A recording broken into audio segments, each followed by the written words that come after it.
Each February, my church holds what they call a sportsman's banquet, where we all come together and people fix their favorite wild game dishes, maybe from the previous year's harvest or something that they've had sitting around in the freezer. So this year, we are going to smoke some deer roast, and then we're going to pull it and combine it with a smoked mac and cheese that I make. So if you're curious how we do it, you've come to the right place. So stick around. It's just a common man answers some very common questions.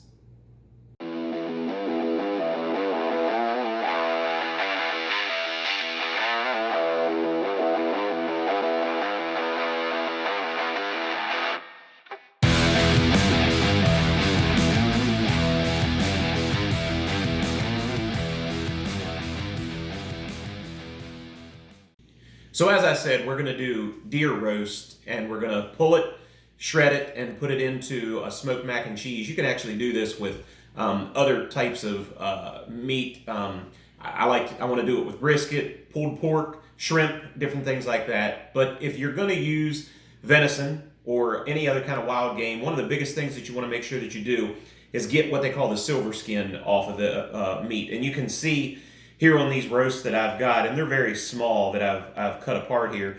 I've already taken most of it off, but you can see right here that I've got just a little bit of silver skin left. So that's where you're going to get that really wild game taste that a lot of people say is the reason they don't like deer meat. So just take your time, trim all of that off, and you'll save yourself in the taste department later on.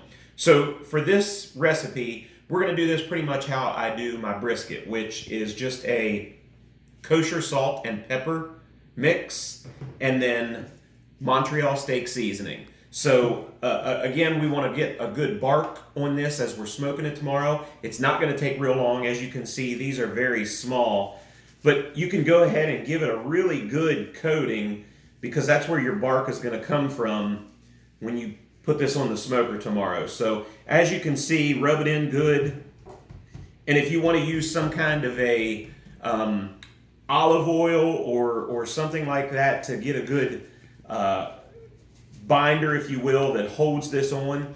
But I'm not using anything like that today, but you can see it's holding pretty well. Just make sure that you get it all around, get it on all the edges, get it on the tops, the bottoms, all of that kind of stuff.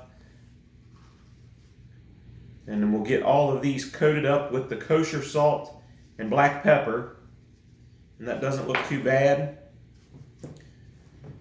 And then again, Montreal steak seasoning. Now you can get creative if you have a favorite rub that you like to use or one that you have found. Feel free to do anything you want to make this your own type of recipe. But you can see just the same if you've watched the brisket video that we've done. The same thing here. Just get a good coating on. And then we're going to actually let this sit overnight in the refrigerator, and we'll pull it out tomorrow when we get ready to throw this thing on the smoker. And that's pretty much all you've got as far as a prep for this. It doesn't take a whole lot. Tomorrow, whenever we get it on the smoker, we'll show you what we do to finish it up. But that's it. Get it all seasoned up, put it in a container, cover it, and then put it in the fridge to rest overnight. So we'll pick back up tomorrow, and we'll see you then.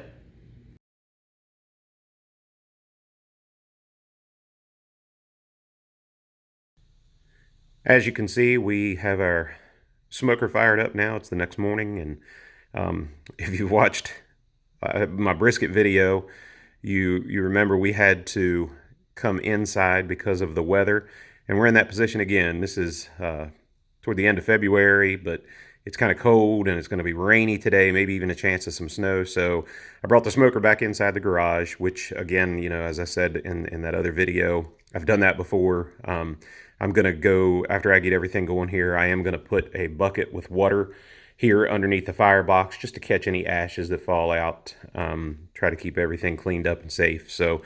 But the smoker is up to temp here, and you can see I've got these venison roasts that have been marinating in that rub all night long, and I've got a temperature probe already put into one of them. I'm not going to put one into all three. I'm just going to monitor this one. It's kind of the larger one, and we'll keep an eye on it, and whenever it gets close, I've got another digital gauge that I can check all of them to make sure that I'm keeping everything exactly where I want it. So I've got some charcoal going with a piece of hickory wood in.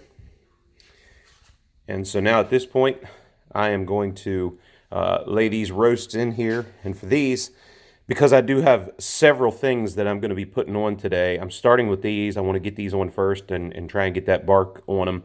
I'm going to put these right in the middle of the smoker. Now, you obviously you know your smoker and what works best. And so you can put it wherever it suits you on your particular smoker. So that's it. Get them in, get it shut up, make sure you keep the fire monitored. And I'm going to plug in the Easy Barbecue. You can see here, and obviously the temperature went back down because I had the door open on it. We're going to try and run, not too hot today. I'm going to try to keep it probably below 230 if I can.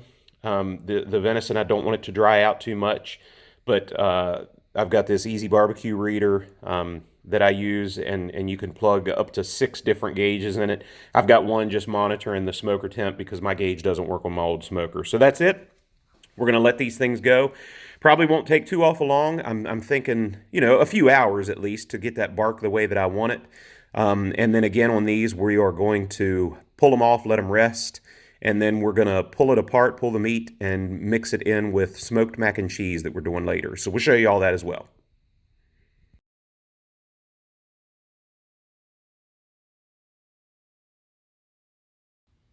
Okay, so we have reached pretty much the extent of the temperature that I want to go to.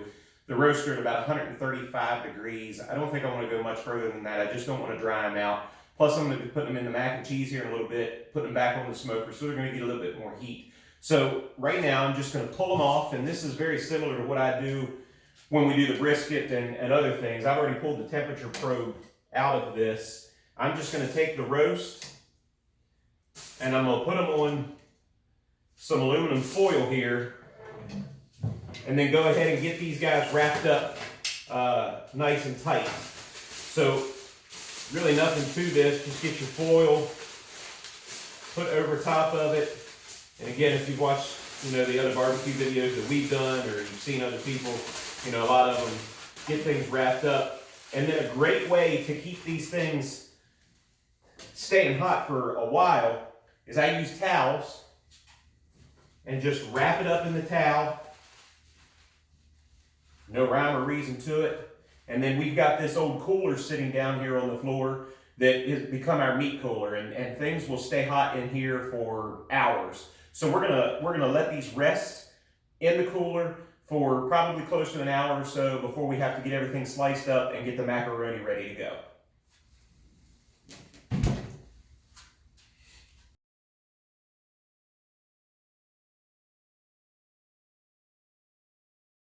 Okay, so we've got our deer roast. It's been sitting in the cooler here for probably at least 45 minutes, maybe 50 minutes now, something like that. And I need to get it sliced up so that I can get it prepared. We're gonna get our mac and cheese going here in just a bit. We'll show you how we do that too. So just to take a look before we get into this too much, I did wanna let you just look and see how it was gonna turn out. And I'm gonna slice this thin, and then again, I'm gonna probably pull it and shred it to get it into our mac and cheese the way we're looking for. But just so you can see, it's very tender. There's a good smoke ring around it. I'm gonna take a bite, pit privilege here. Nice and tender. That's good, it's very good. So I'm gonna slice these roasts up, and then we'll get the mac and cheese going, and we'll show you whatever we do to get it back on the smoker to finish this dish up.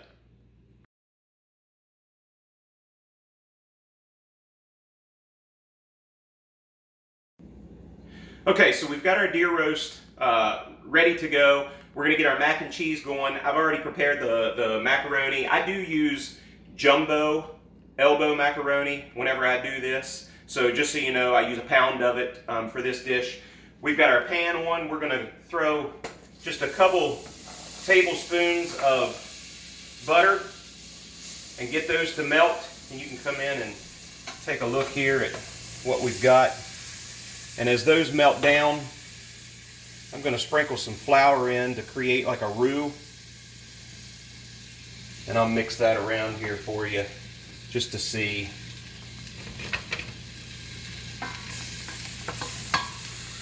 And this dish actually comes from Malcolm Reed on How to Barbecue Right. If you have never checked him out, I would highly suggest going to his site and looking at what he does. He's like my go-to for things.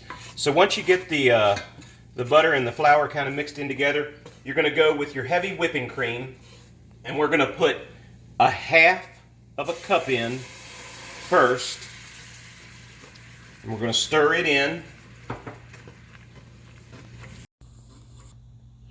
So you're going to want to use 2 full cups of the heavy cream, but you put it in kind of in 3 sections. So you see you put a half a cup in, stir it until it thickens, then go ahead and add the other half of a cup and stir it in until it gets kind of thickened up.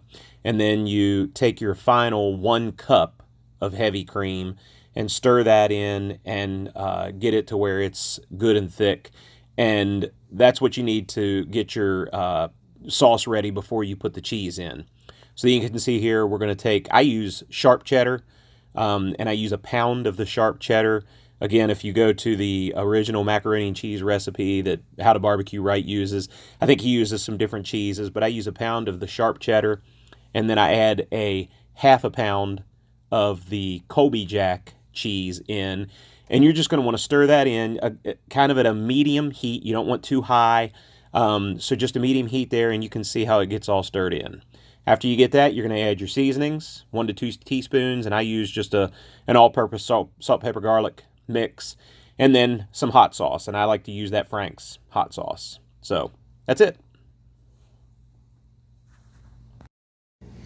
So once you get your cheese sauce mixed up, we're going to go ahead and get it dumped down into our pan of macaroni.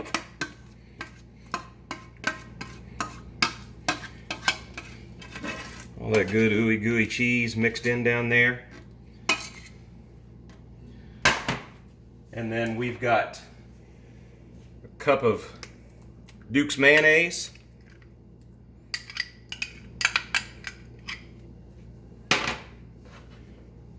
A cup of sour cream.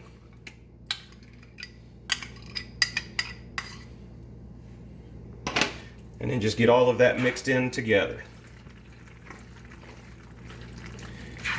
Now if you just want to do smoked mac and cheese, once you get this done, you're ready to pour it in your pan and top it. Like I said, we are doing this for a sportsman's banquet, so we are going to put the deer roast in with this. So you can see I've got it in a bowl right here, and we're just going to dump that in with it. Mix this all in together.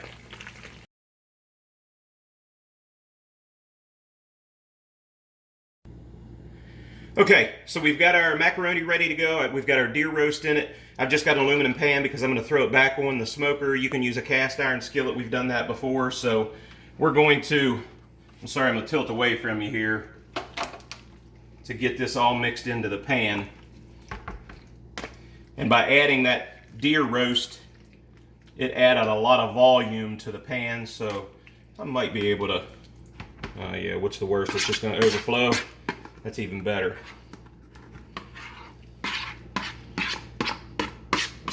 So there you can see we've got it in our pan. I did spray that with a little cooking spray just to try to keep it from sticking too bad. And that is a good pan of mac and cheese with deer roast in it. And the last step that we always do, and again, this is some tips that I got from How to Barbecue Right. We've got a pound of bacon crumbled up along with a half a cup of panko breadcrumbs. And we're just gonna put that on top here. It's going to give it a beautiful crust to finish this off. So we'll spread that out just a little bit. And that's it. Your mac and cheese is ready to go back onto the smoker. We're going to stick it back on the smoker for 1 hour, maybe a hair more, but you only need about an hour, and it'll be ready to go.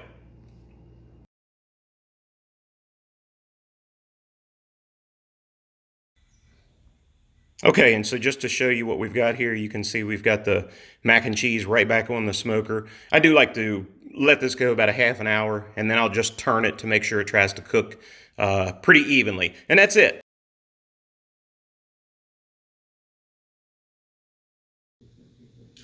Okay, so we've had the macaroni and cheese on the smoker for just over an hour now, and hopefully you can see it. Whenever I pull it off of here before we wrap it up, I'll have the camera come in just a little bit closer. Remember, this is going to be super hot, so have you a good pair of heat-resistant gloves or something so that you don't burn yourself, even if it's just a pot holder, anything like that. But we're going to go ahead and pull this off.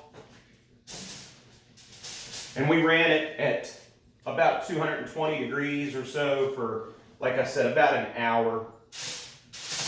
And then we're just going to put a sheet of aluminum foil over top of this. And if you want to bring the camera in just enough so that we can see the mac and cheese good, you can see it's crusted really good there with those panko breadcrumbs and the bacon. I've done this smoked mac and cheese a ton of times. It is an absolute favorite by almost everybody that has it. So you can do just smoked mac and cheese. This has got the smoked venison in with it, so I'm hoping it turns out good. I said earlier, because we're taking this to our sportsman's banquet, I'm actually entering it in to maybe win the best dish of the night or whatever. So I don't get pit privilege. I don't get to dive into this one yet. So that's the downside of this one, but I can guarantee you it's going to be good. So we're going to wrap it up.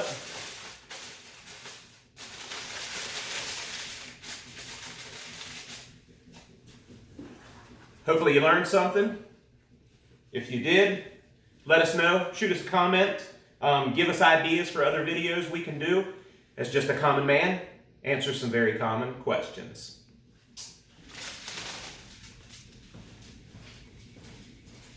Here you go. Thanks for watching. We hope you enjoyed and maybe even learned a little something. Don't forget to like our video and subscribe to our channel. And if you have a question about something, make sure to leave us a comment down below. We'll see if this common man can answer your very common question. Here you go.